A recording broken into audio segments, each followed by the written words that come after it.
Good morning, everybody. Good I'm the morning. Reverend William Levwood. My pronouns are he and him. So happy to be with you this morning. Those of you, there's only a few of us in the sanctuary because camping trip. Woo woo. So that's fun. A lot of folks are on the camping trip. Later, you're going to have a chance to turn and do a meditative exercise with a partner. So if you want to move closer or just gather together, that might be useful later on. So as we begin our service, I invite you to silence your phone here in the sanctuary, close your other windows if you're at home on your computer or your phone, and center yourself for worship.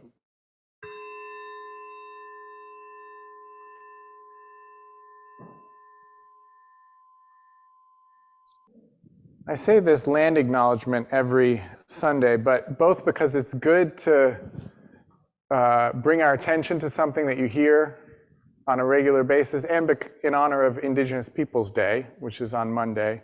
I just want to invite you to listen with fresh ears, and particularly to listen to how this is a call to action in the present. It's not about what happened in the past so much as it is responding to that in the present and for the future.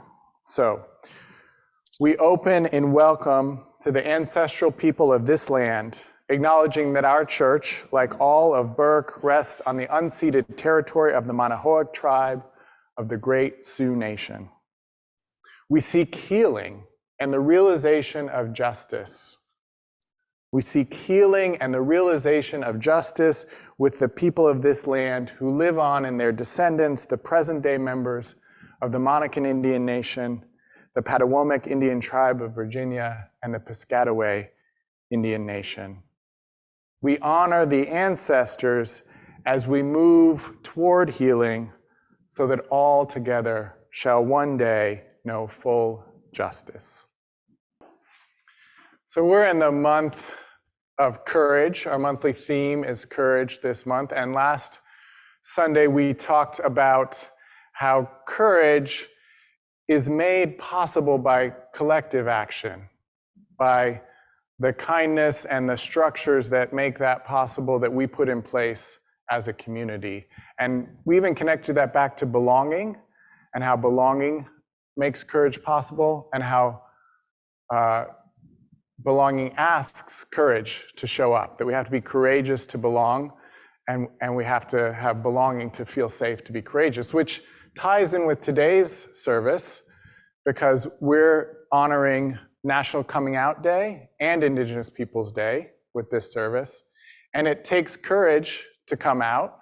It takes courage to celebrate and hold fast to your culture when people are trying to erase it or trying to get you to assimilate, as has happened. Both of those things have happened throughout the history of the United States to Native American peoples. So we're going to explore that today, the courage that is needed so that we can feel that sense of belonging and the responsibility we have to create a space of safety for each other.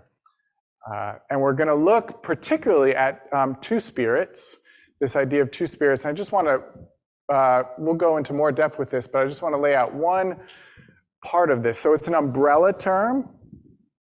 So you could, in a way, say that it's the LGBTQ that it's all of those, and yet also it would be more accurate to say that it's also none of those, because what Two-Spirit is about is carrying forward and or reclaiming Indigenous American traditions of gender fluidity, of gender non-binariness, of same-sex love, but rooted in the particular cultures of the particular Indigenous people.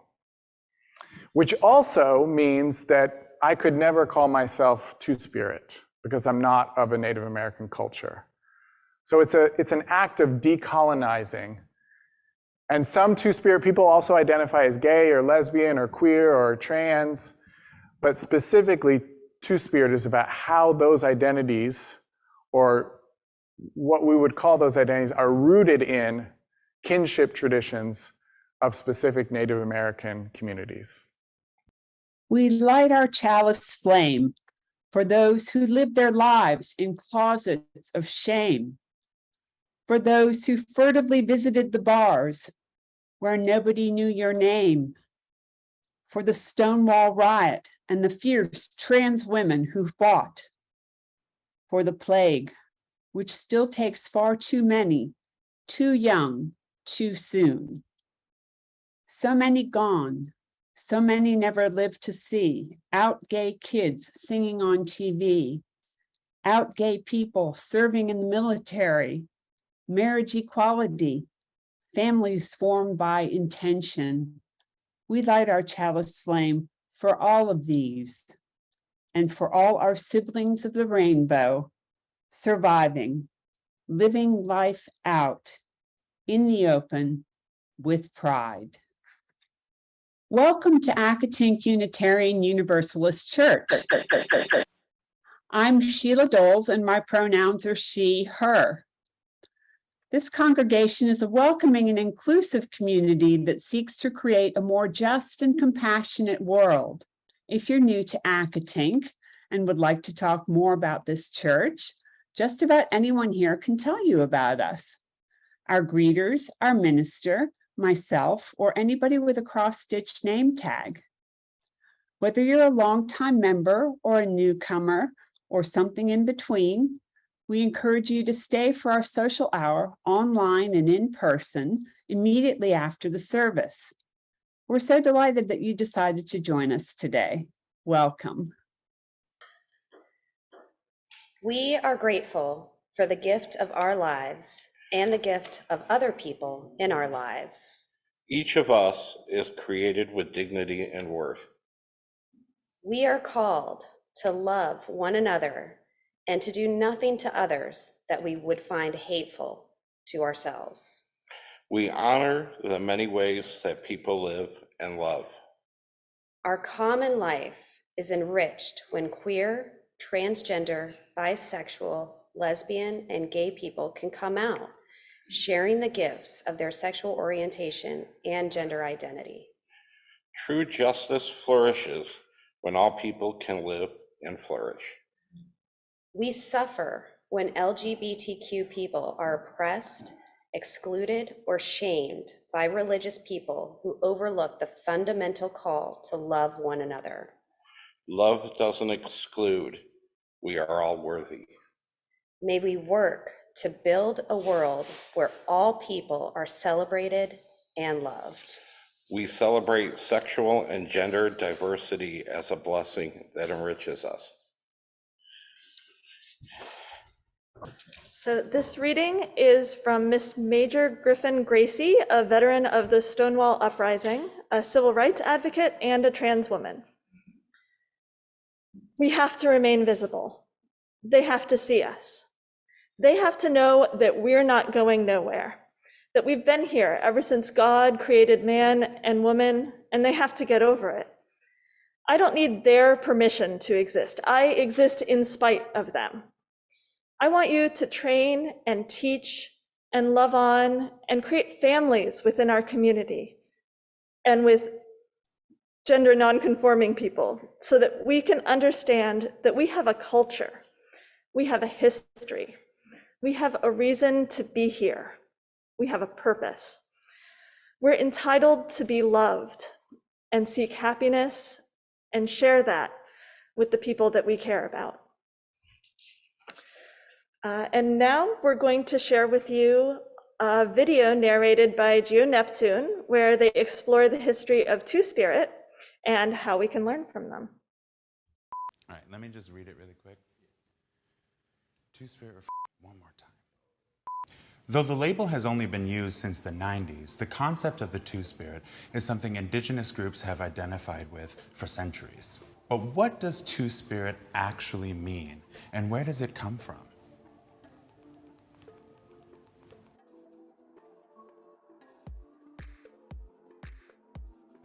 So what is Two-Spirit? It's an umbrella term that bridges Indigenous and Western understandings of gender and sexuality. You may recognize it as the two that sometimes appears on the end of LGBTQ2. There are many definitions and understandings of Two-Spirit, and each is nation-specific. The term was intentionally introduced by Native people with the goal of finding common ground and helping educate about traditional teachings in a contemporary context. The Two-Spirit Society of Denver offers the following definition.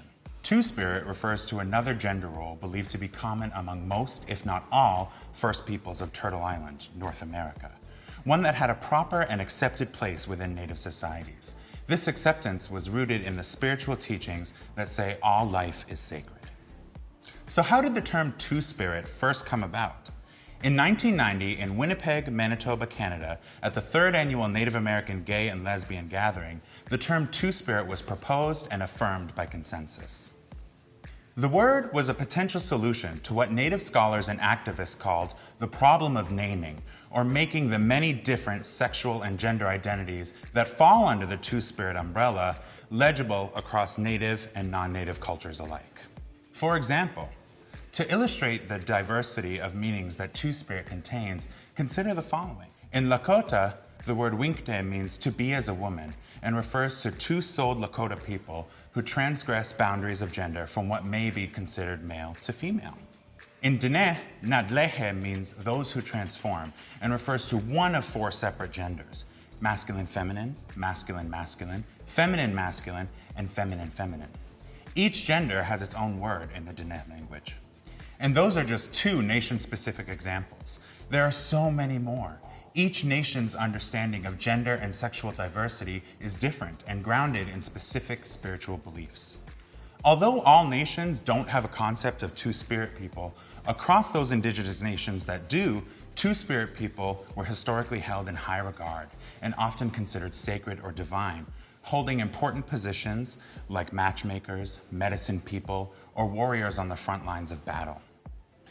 Many Two-Spirit people perform roles traditionally assigned to both men and women. Witwa, a famous Two-Spirit of the Zuni or Ihumana, was known to take part in masculine tribal matters and feminine tribal matters, and was even sent as an official Zuni delegate to Washington, D.C. Part of the reason Two-Spirit was adopted at the 1990 conference was because much of the written record on the indigenous nations of North America begins with European contact. For instance, the writings of Jesuit priests from the 1600s contain references to berdaches, which means kept boy in French, to refer to those who embodied both male and female genders. These writings often focus negatively on perceived cross-dressing among the Anishinaabe. The term is not only inaccurate in that it projects a European understanding of gender, but is widely considered pejorative by natives. Two-Spirit was an attempt at self-determination across linguistic barriers, because the existing language, foreign and imposed violently on the indigenous peoples of North America, was both offensive and deeply colonial in its gaze. European colonizers imposed homophobia, rigid binary gender roles, and misogyny under the guise of civilizing indigenous people through the Christian tradition in residential schools and beyond. As a result, indigenous people were robbed not only of their land, but of their spiritual traditions and way of life regarding Two-Spirit people. Many nations came to forbid and punish Two-Spirit unions and self-expression. As recently as 2004, Kathy Reynolds and Dawn McKinley, 2 Cherokee women in Tulsa, Oklahoma, attempted to marry under tribal law, setting off a convoluted legal battle with serious political and social implications. The 2 were thrust into the spotlight against their wishes and became instant public symbols of the battle for Two-Spirit rights under tribal law. The Cherokee tribe is the 2nd largest in the U.S. Although they were granted the right to marry, the decision to issue them a marriage license was soon challenged and led to a tribal law declaring that a union was to be between a man and a woman. Eventually, in 2016, the law was overturned. By that time, a wider cultural shift had taken place, both outside of and within the Cherokee Nation.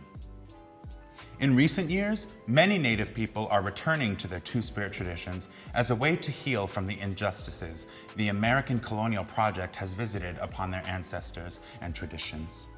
In 2011, the first known U.S. Two-Spirit powwow was organized by the Bay Area American Indian Two-Spirits. Since then, powwows honoring Two-Spirits have been held in Montana and Kansas.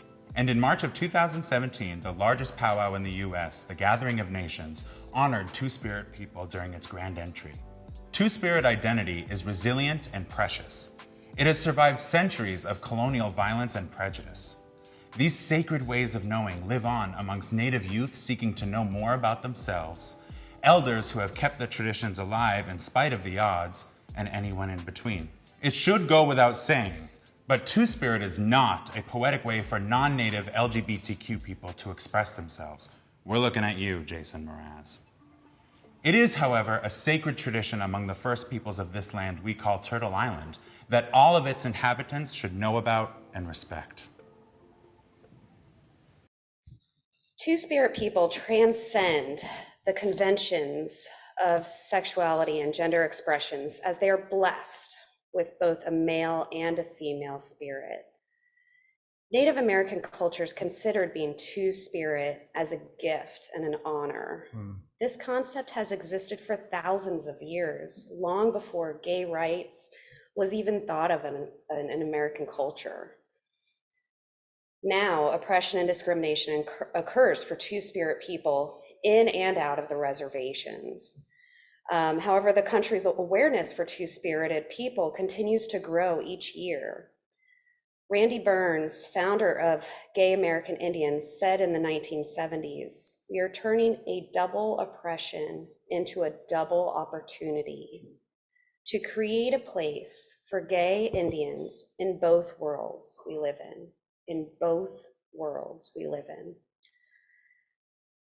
We also must remember the term Two-Spirit is sacred to the Native Americans, and only Native should use this term. National Coming Out Day was first celebrated in 1988 and is an annual celebration which takes place on the 11th of October every year. It was first celebrated on the 1-year anniversary of the 1987 National March on Washington for Lesbian and Gay Rights, a date chosen to honor the bravery of LGBTQ+ individuals who decide to come out and live openly. Although it started off as an American Awareness Day, the meaning of National Coming Out Day is still highly relevant to the LGBTQ+ communities across the world today. We are all so many things. We are artists, musicians, scientists, teachers, medical professionals. We are fans of sports teams, fans of movies or shows. We are travelers, crafters, readers, gamers, poets, dancers, gardeners. We are men and women and trans and non-binary. We are Black and brown and Indigenous and white. We are neurodivergent and people with disabilities, both visible and invisible. We are extroverts and introverts. We are gay and straight and pan and ace. We are all so many different things, the list is endless. Finding words or terms that describe what we feel inside can be empowering and healing. It can also be a way of finding others who share our interests and values. Coming out gives us a chance to share what we feel inside and who we are. It can also help us find our people. There's no such thing as coming out just once. Coming out the first time takes immense courage, but that's not the end of it. There's no magic button that automatically broadcasts who you are to everyone in the world. So coming out is something you have to choose again and again. It's something you might do when you meet someone new, start a new class or job, or join a new group. It might be safe to come out to some people in your life and not safe to come out to others. Last month, in September, we were blessed with the opportunity to put our faith into action at the Burke Center Festival. We handed out over 200 progress flags, all of which were waving around the festival ground.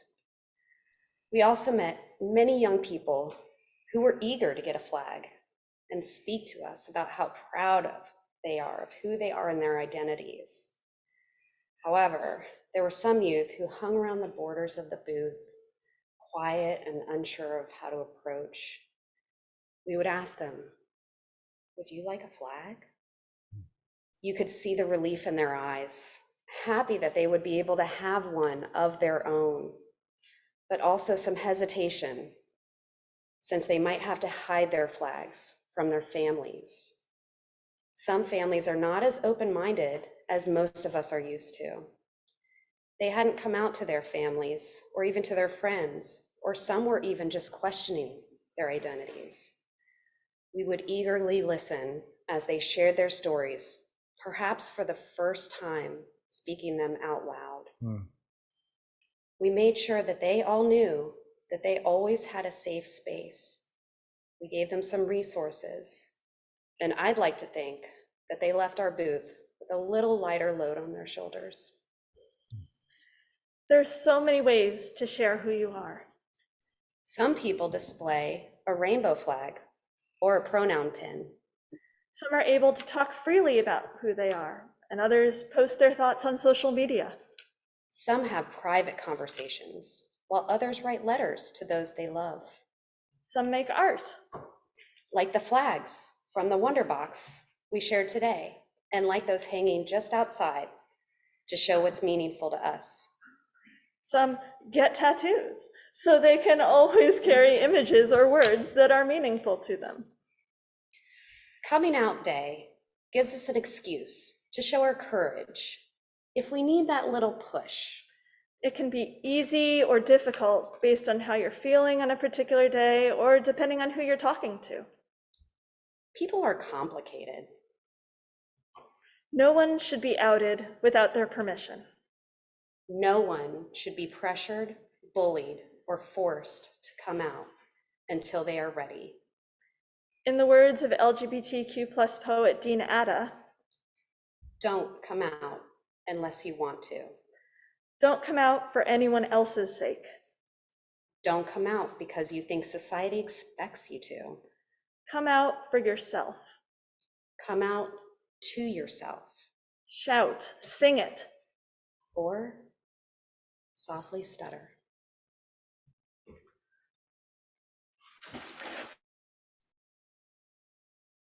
Love the most because that fear of rejection is greater. One member of my family once said to me, "Just don't make me use they, them pronouns for you." And that comment has stuck with me for years. So I was out as genderqueer here in church before I was to my family. But I want to share a quick story of when I did come out to them recently. This past summer, I was over at my parents' house, and my sister and her husband were up from North Carolina visiting. So we were all in the same room for the first time in many years. And I've lost my place. There we go. Okay. My dad surprised me with a package of Pride Oreo cookies that he bought me. And before sharing them with the members of my family who could eat them, I had fun identifying the different Pride flags that were on the packaging. And spoiler alert, gray shows up as light blue, so that threw me off for a long time. But I had come out to my family years ago as asexual, so when I pointed to that flag on the packaging, I said, this is one of my flags. And then before I could lose the courage and momentum, I pointed to this flag here and said, and this is genderqueer, which is also one of my flags. And it was the first time I'd said that term out loud to any of them, but the casual delivery led to kind of an actual conversation that was also kind of casual and good with them about what the term meant and what it meant for me as someone who feels gender It felt amazing to share this part of myself with my family, and a relief that no one reacted negatively this time. I might not have had the courage to even start the conversation if not for something as small as this package of Oreo cookies. It takes courage to discover who you are, who and what you love, and to live authentically as yourself out in the world. We currently live in a society where normal and typical are agreed upon and desired. But we can help build a community where being different is what makes us special. A community that is stronger together because it is filled with unique, diverse, courageous individuals. We can create a welcoming community where people can feel comfortable and safe coming out when they feel it is right for them to do so.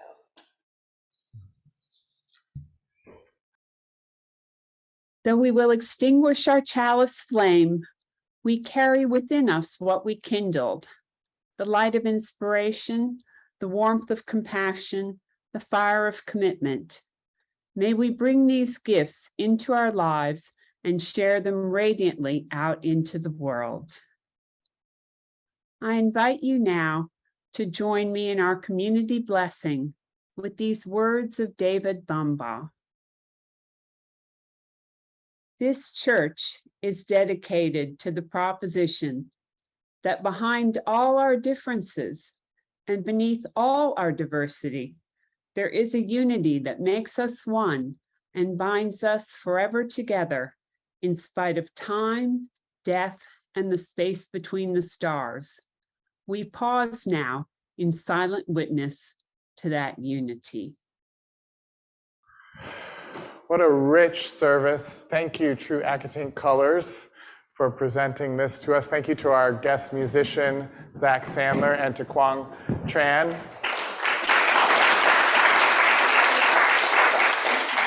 And to all of you for joining on and singing.